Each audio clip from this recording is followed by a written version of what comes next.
it's Thabi here doing a report on teen and child behavior for the backpack journalism class.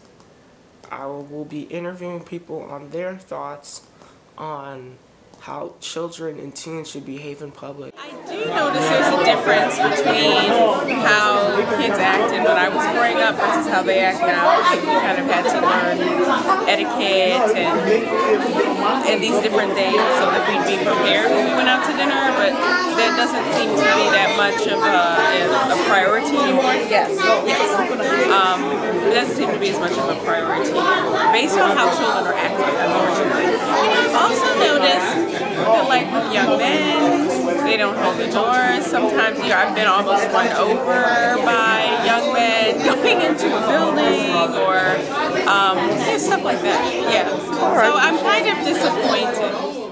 Well, I think children should behave appropriately for their age, but I also think that there are certain places like a movie theater or a restaurant and so on where children should be, behave and respectful of other people's space as well, and be quiet and be thoughtful. But then I think adults also need to understand that children have a little more energy and perhaps make sure that they're treated with kindness.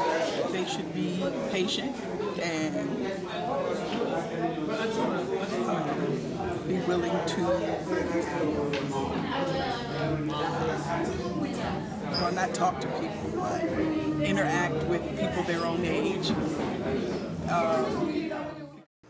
Though teens may act impulsively, they are still able to tell the differences to right and wrong, but should not always be held accountable for all their actions, for they are still growing up and they still are not a full adults yet and do not understand consequences and are also, but they can think before they act, but they're more likely to act more impulsive and get into fights and more risky behaviors, but they should not always be held accountable, for they are still growing and learning the differences between right and wrong and how to be a successful product of society.